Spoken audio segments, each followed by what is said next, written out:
Hi guys, and something a little bit different ahead of me starting up with my normal fly tying tutorials tomorrow evening. So what I'm going to do today is I'm going to tie a freestyle wet fly.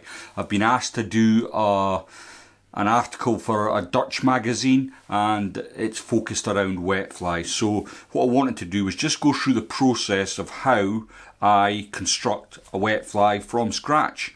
So basically what you see in the vise is a Hanak H925 barbless hook. It's at size 6 and it's finished in a bronze. Now, as you know, you don't just start whittling away. I have put some thought into it, but I haven't actually tied the fly. I'm just going to go by the seat of my pants and see what I can come up with. So the thread I'm going to be using today is the Nano Silk at 12/0, and first of all I'm going to get a little bit of super glue onto the shank of the hook. Now, wet flies, they're one of my favourite to tie. Unfortunately I don't fish them very much because of the nature of the fishing I do, but I really enjoy tying them. I find it very relaxing and rewarding. You get a lovely fly with a wet fly. So I've just caught some Nano Silk onto the shank. The next thing I want to do is add in some tailing. Now what I'm using is, this is the tail end of some pheasant tail. It's been black, dyed black, sorry, and it's not much good for the body of flies anymore. So I'm going to take about a dozen fibres from the stem. I'm going to just fold that in my fingers, and what I want to do is get about the length of the shank of the hook. Then I can add that up. I'll just loose turns at first, have a look at it. That's looking okay. I'll come in with my scissors, excuse my fingers, and remove my waste. And then I can finish bringing that tail all the way down. Now in loose open turns I'm going to come back up. And what I'm going to add next is my wire rib. This is going to hold in the palmering that I'm going to do.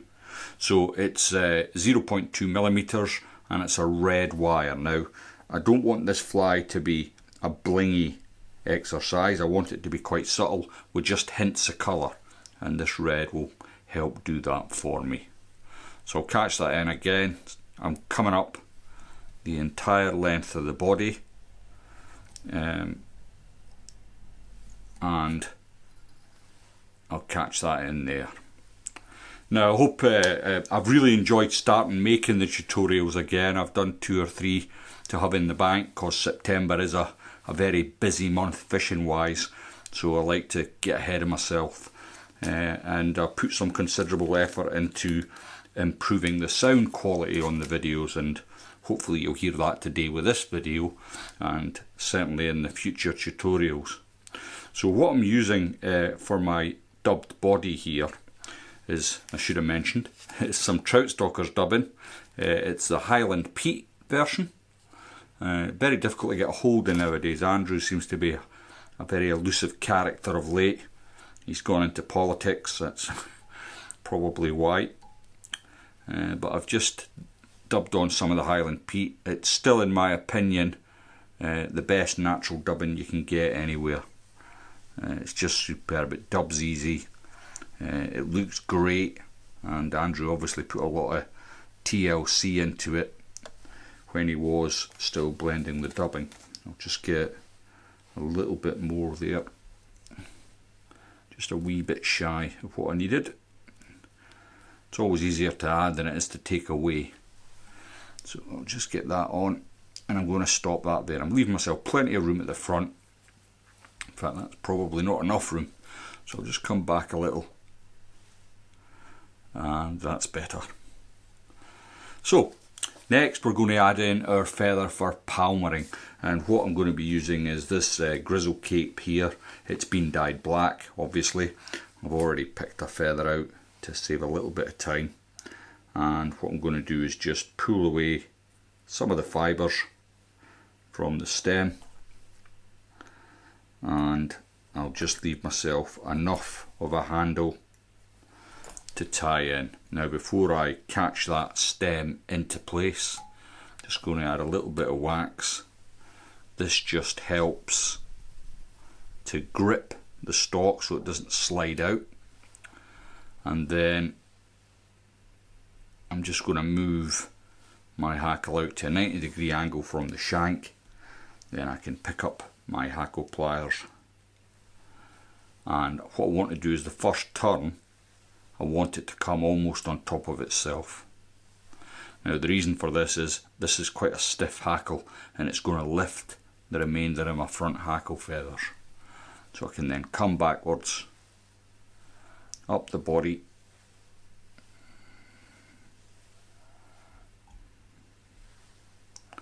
and then when I reach my wire, I'm going to chase my hackle back around. Now because it's 0.2 millimeters, it's quite a heavy wire, I suppose, for this fly, but it will stand out and give that little hint of colour that I'm after from the pattern.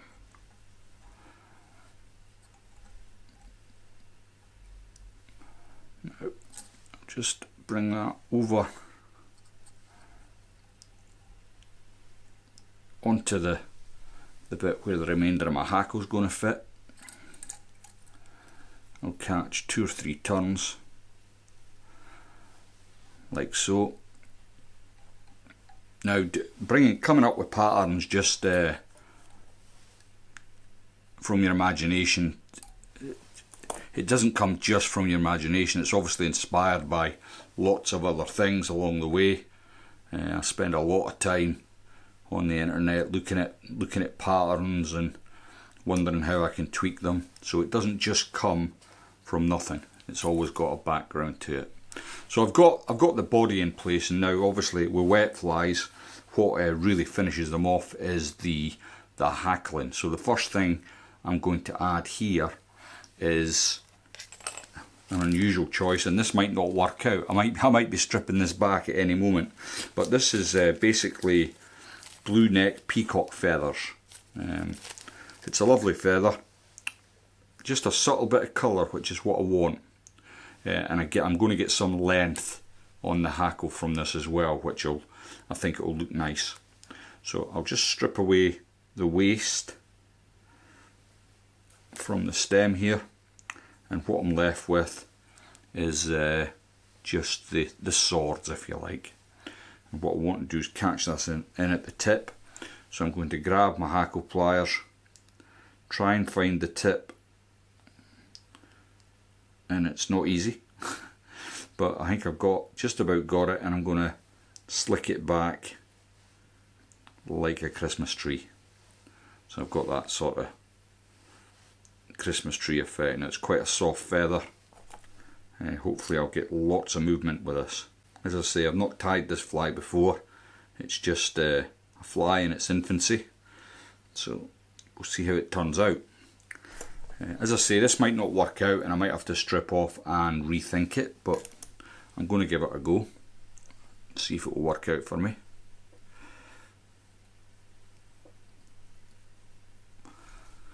Couple of turns in the front there, and then I can grab my hackle pliers. I'm going to very gently turn this because I don't think it's particularly strong where I've caught it. Just going to sweep it back as best I can. I'm being super gentle with this. I don't want it snapping on me at this stage. Now I've got a couple of turns, and then that's all I want really. It just slipped out the hackle pliers. In fact, it's actually snapped at the stem, but it can be saved, not to worry. I'll just grab that, I'll bring it round one more time, and then I can get my nano silk over the top just to get that into place. Don't worry about them stray fibres coming forward, we can deal with that in a moment. So I'm going to sweep everything back and just get a couple of wraps in front of that feather. Then at this point I can come in with the very points of my scissors and just remove that. So I'm not sure how I feel about this at the moment. Kind of looks okay. I think it will come good. Let me have a think. Yeah, I'm going to go with it. It might not work out, but we'll try. So I want to get some more sort of pattern into this, and so what I've got here is some very dark bronze mallard. Again, I'll just take a feather out the packet here, and again, it's a very soft feather. And what we'll get with this, as with the swords here, quite a lot of movement. Just going to catch it at the tip.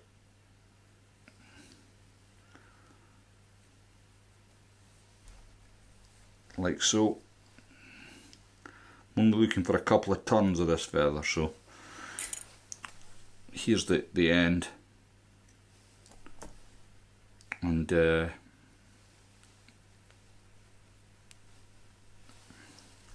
again, I'm going to get a bit of wax onto my silk just to help hold that into place.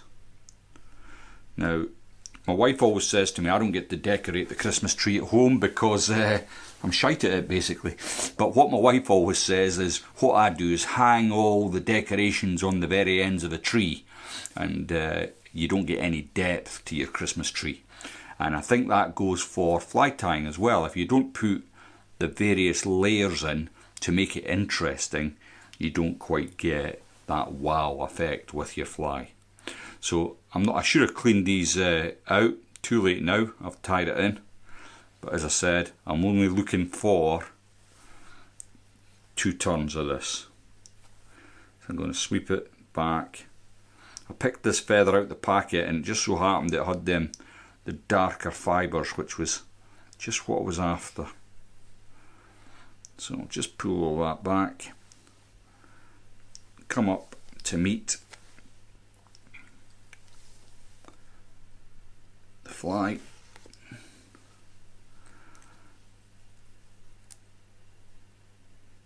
Just catch that in. Now I know it's quite soft, but I'm not going to risk just yanking that away. I'll come in with my scissors. Excuse my fingers. I'm too far down the line now, folks, to be starting to hash at it.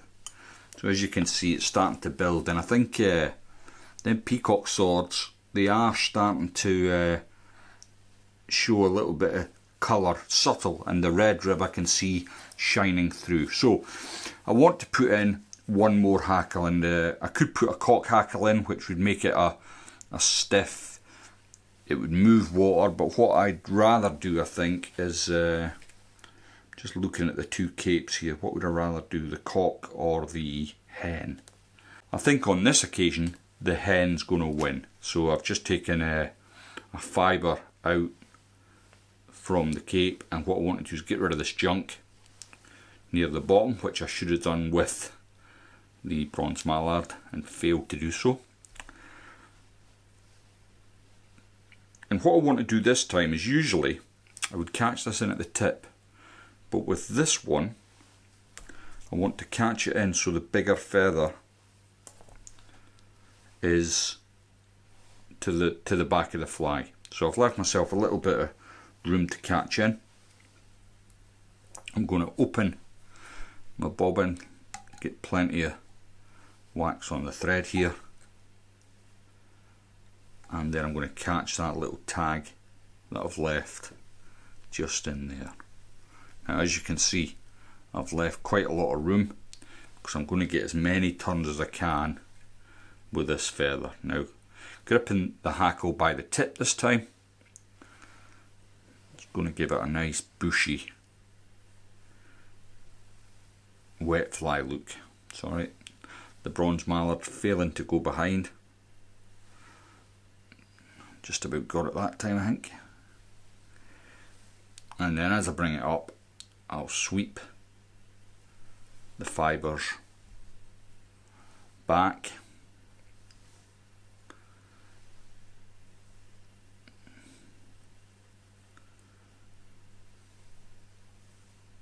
And what I'll do is once I've finished this and I've got it all ready, I'll try and remember what I've used to tie it and write it down. The magazine will not be too chuffed, I don't think, if I don't have a materials list for the flag. So I'm just going to bring that over. It's starting to come together now.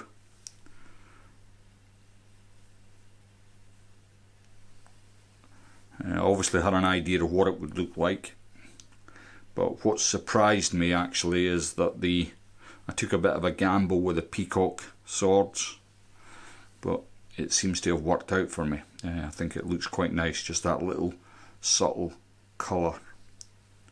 So I've cut that feather in now. Now I'm going to take my hackle pliers away from the hackle. I'm going to sweep everything back and create my head. Now obviously I've just made this up in front of your very eyes. I'm quite surprised myself how well it looks. So now I've got that in place, I can find that tip, just pull it away, and I'm going to whip finish. Now my usual fly tying tutorials, if you like, they're a lot more constructive, and they're patterns that I think if you're an angler that enjoys tying, then there'll certainly be some use to you. I've put quite a bit of effort into the new tutorials, so hopefully you'll enjoy them. And to do that, the best way is just to click that subscribe button in the bottom right hand corner of the page, and don't forget to give this video a like if you enjoyed it. So there we go, that's remarkable actually. I'm fairly pleased with that. So this is a wet fly from nothing. I've just sat down, I've had an idea in my head, and I've just gone for it. And what I'll do in a second is just varnish the head, but I'll not hold you back any longer. It's just been a bit of fun. I thought it would be interesting to talk through while I'm thinking of what to tie. So there we go. Thanks very much for watching, and I'll see you in the next one.